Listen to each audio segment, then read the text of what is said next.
নমস্কার বন্ধুরা, চলে এসেছি আবার একটা ছোট্ট নতুন ভিডিও নিয়ে। আজকে আমরা বেরিয়েছিলাম একটুখানি পুজোর শপিং করার জন্য, তো সেটাই তোমাদের কাছে তুলে ধরলাম।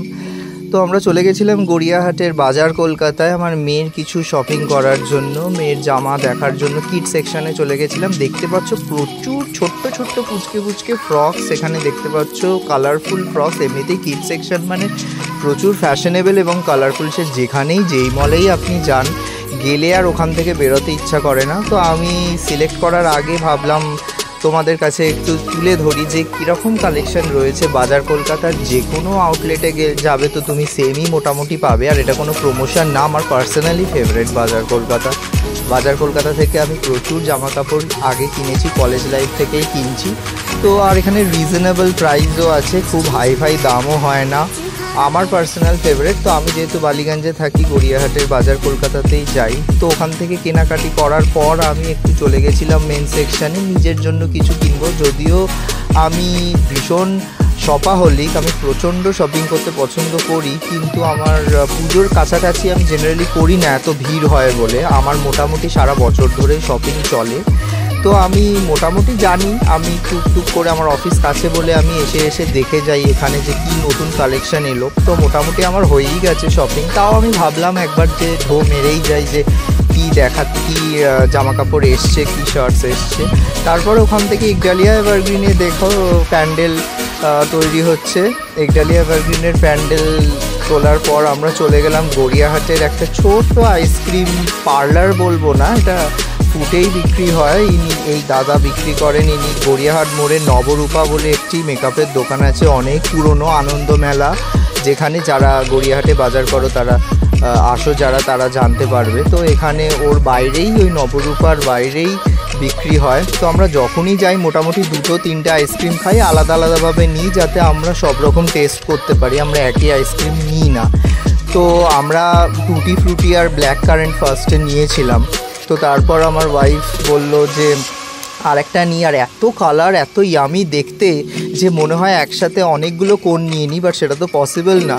তো আমরা দুটো আলাদা ফ্লেভার নিয়েছিলাম। তারপরে আবার যে ওই দাদা আর কি বললেন যে ব্ল্যাক ফরেস্টটা খাও, ভালো লাগবে, এটা খুব চলে আর কি। তো তারপরে দেখো আমরা আবার ব্ল্যাক ফরেস্ট কোন নিলাম। তো 3টে হয়ে গেল টোটাল। তো আইসক্রিম আমরা ভীষণ পছন্দ করি, কে না পছন্দ করে, সবার পছন্দ আইসক্রিম, আর স্পেশালি কোন খেতে খুব ভালো লাগে। তো দেখো 3টে আইসক্রিম হয়ে গেল, টুটি ফ্রুটি, ব্ল্যাক কারেন্ট এবং ব্ল্যাক ফরেস্ট। তো এই আমরা আইসক্রিম খাচ্ছি, বললো যে একটু সেলফিতে ছবি একটু ভিডিওতে করো, তাই জন্য করলাম। আমি জেনারেলি ক্যামেরার সামনে আসি না সেরকম, বাট আইসক্রিম অ্যাডিক্ট আমরা দুজনেই। এবং আরেকটা অ্যাডিকশানও আছে আমার ওয়াইফের, সেটা হচ্ছে ফুচকার অ্যাডিকশান। দেখো বিজন সেতু থেকে ঠিক নেমে দুদিকে, মানে একদিকে পেট্রোল পাম্প, তার অপোজিটে দুদিকেই ফুচকা ভীষণ ফেমাস। পেট্রোল পাম্পের তো ভীষণই ফেমাস, যারা খেয়েছো তারা জানো অলরেডি। আর তার অপোজিটের ফুচকাটাও খুব ফেমাস, যারা সাউথ কলকাতা বালিগঞ্জ এরিয়ায় থাকো তারা অবশ্যই এই ব্যাপারটা জানো।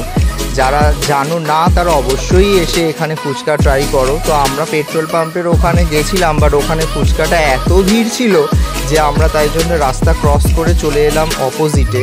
ঠিক ফ্লাইওভারের নিচেই এই কাকু বসেন আর কি ফুচকা। তো প্রচণ্ড ভালো টেস্ট।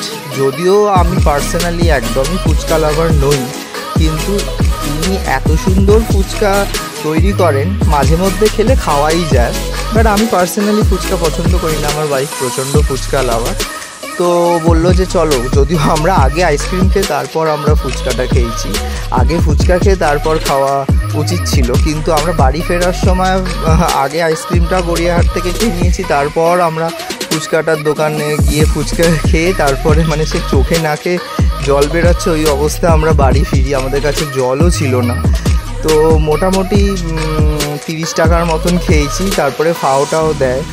তো ভালোই মোটামুটি খেয়েছি, খুব স্পাইসি ছিল। প্রথম দিকের কয়েকটা ফুচকা খুব ঝাল লেগেছিল, তারপরে আমি বললাম যে না না এত ঝাল আমি খাবো না, তাই জন্য আবার একটু আলু টালু মিক্স করে আবার মোটামুটি একটা ঝাল কমিয়ে তারপরে দিল। তো মোটামুটি ভালোই কাটলো সন্ধেটা, টুকটাক শপিংও হলো এবং একটু বাইরে, যদিও আমাদের এটা প্ল্যানের মধ্যে ছিল না।